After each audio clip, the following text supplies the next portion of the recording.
આપણે સમર્પણ કરીએ એનાથી બિલકુલ ઉલટો પ્રકાર છે. આપણે બ્રહ્મ સમાનમાં કઈ રીતે સમર્પણ કરીએ? દેહ, ઇન્દ્રિય, પ્રાણ, અંતઃકરણ અને આત્મા.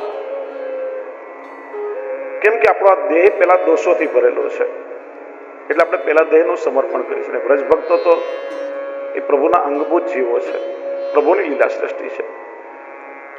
એટલા માટે આત્મા, અંતઃકરણ, પ્રાણ, ઇન્દ્રિય અને દેહ એ રીતે એક અધ્યાયમાં પ્રભુ એમની સાથે રમણ કર્યું છે.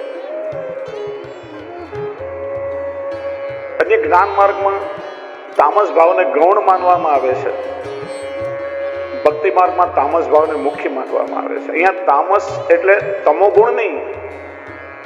ઘણી વાર કહીએ ને, પેલો માણસ બહુ તામસી એટલે ક્રોધી છે, તામસી ન કહેવાય, તમો ગુણી કહેવાય. તામસ ભાવ છે. તામસ ભાવ એટલે હટેલો સ્વભાવ, અનન્યતા, નિસ્સાધનતા, દ્રઢ અનન્ય આશ્રય. ગમે તે થાય બસ અમે પ્રભુને મેળવશું, એ તામસ ભાવ છે. એવા કોઈ પણ આચાર્ય નહીં હોય કે જેને પ્રભુની આ રાસલીલાનું વર્ણન નહીં કર્યું હોય. અને આ લીલા એટલી અદ્ભુત છે,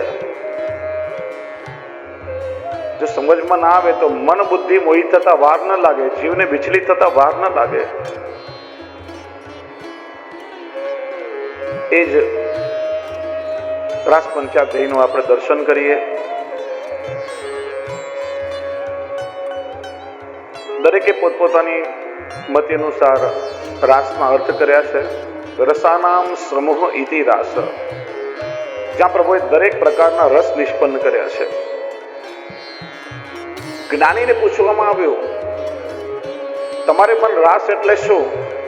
તો જ્ઞાનીએ કહ્યું, તત્વમ અસી, જેમાં તત્વ એટલે રાધા, તમ એટલે કૃષ્ણ, રાધા ને કૃષ્ણ એક થઈ જાય એનું નામ છે રાસ.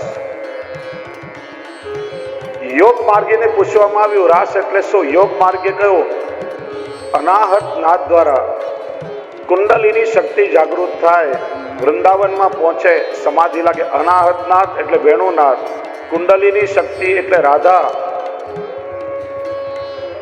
સહસ્રાર ચક્ર એવા વૃંદાવનમાં પહોંચે, પરમ આનંદનો અનુભવ થાય, સમાધિ લાગે, એનું નામ છે રાસ.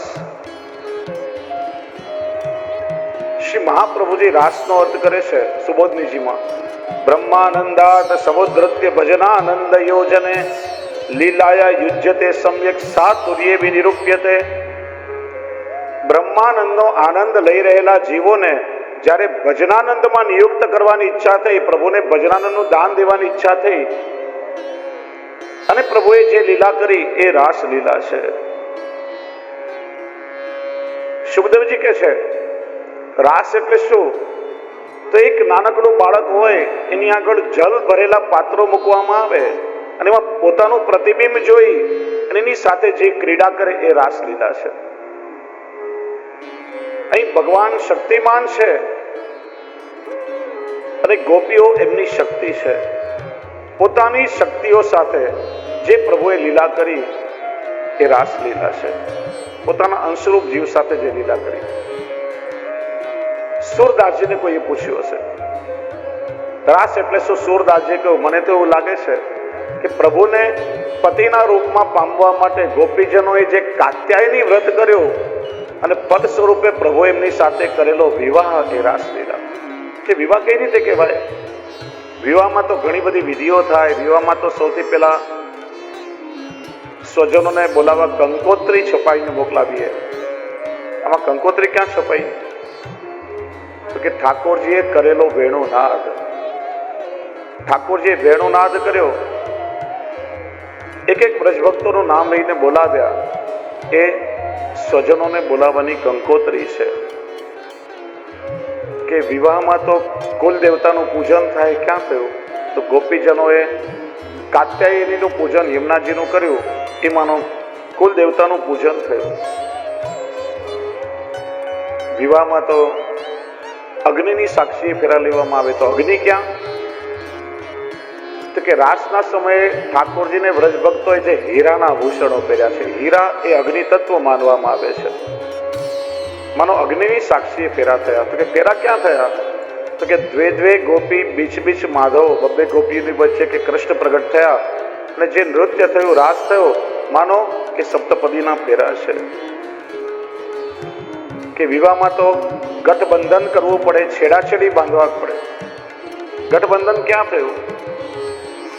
કે પ્રભુનો વેણુનાદ શ્રવણ કર્યો અને વેણુનાદ શ્રવણ કરીને લૌકિક સંસારની આસક્તિ છૂટી, મન પ્રભુમાં જોડાયું અને ઘર સંસારની આસક્તિ છોડીને ગોપી પ્રભુ પાસે આવ્યા. સંસારની આસક્તિ છૂટવી અને મન પ્રભુ સાથે બંધાવવું, એ જ ગઠબંધન છે. કે વિવાહના કોઈ સાક્ષી તો હોય ને, કે ત્યાં બિરાજી રહેલા શ્રી યમુનાજી, જેમની કૃપાથી વ્રજભક્તોનો મનોરથ પૂર્ણ થયો છે. શ્રી યમુનાજી તો ઠાકોરજીની પ્રત્યેક લીલાના સાક્ષી છે. પ્રભુની પ્રત્યેક લીલામાં શ્રી યમુનાજી સાથે બિરાજે છે. ઠાકોરજી શ્રી યમુનાજી વગર તો ક્ષણ માત્ર પણ રહેતા નથી. અને પ્રસંગ નીકળ્યો તો થોડી ચર્ચા કરું કે આજે શ્રી યમુનાજીના સંબંધમાં પણ વૈષ્ણવમાં ઘણી બધી ગેરસમજો છે. અનંત કાલથી આપણે યમુનાજીનું આરાધન કરીએ, પણ બહુ ઓછા વૈષ્ણવ યમુનાજીના સ્વરૂપને સમજતા હોય છે. ઘણી બધી ખોટી પરંપરાઓ યમુનાજી સંબંધી આપણે ત્યાં ચાલી રહી છે. પહેલી વાત તો એ કે ચૈત્ર સુદ છઠને દિવસે યમુનાજીનો ઉત્સવ આપણે મનાવીએ. કયા ગ્રંથમાં કઈ જગ્યાએ એવું લખ્યું છે કે ચૈત્ર સુદ છઠની જગ્યાએ યમુનાજીનું પ્રાગટ્ય થયું છે? એક જગ્યાએ મને બતાવો. કોઈ ગ્રંથમાં ઉલ્લેખ નથી.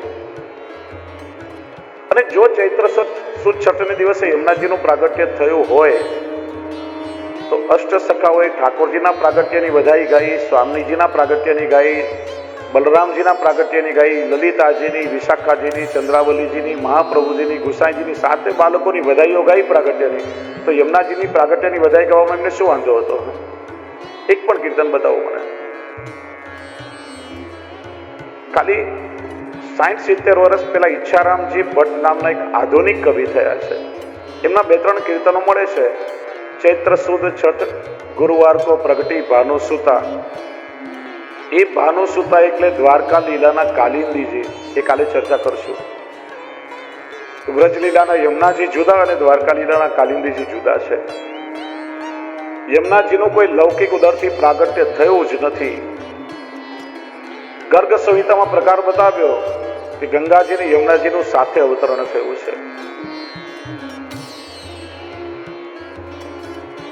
એટલે ચૈત્ર સુદ છઠના શ્રી ગુસાઈજીના છઠ્ઠા લાલજી શ્રી યદુનાથજીનો ઉત્સવ છે. અને યદુનાથજી યમુનાજીનું ભાવાત્મક સ્વરૂપ મનાય છે. બાકી યમુનાજીનો ઉત્સવ નથી. આપણે ત્યાં જુદો ઉત્સવ મનાવવામાં આવતો જ નથી. યમુનાજીનો જુદો સેવાનો ક્રમ પણ પુષ્ટિ માર્ગમાં છે જ નહીં.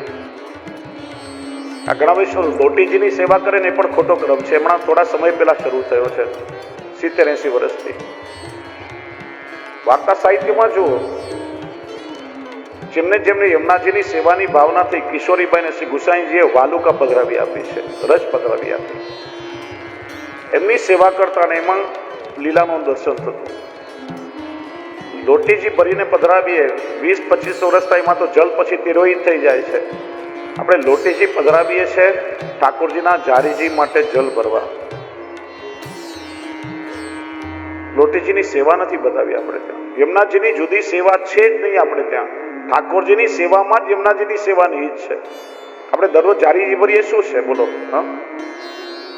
ઠાકોરજીની સન્મુખ જારીજી પધરાવો છો એ કોણ છે? ઠાકોરજીની સાથે જ યમુનાજી બિરાજે છે. જુદો સેવાનો પ્રકાર જ નથી અને જુદો ઉત્સવ પણ મનાવાતો નથી. પ્રભુના ઉત્સવમાં યમુનાજીનો ક્રમ આવી જાય છે.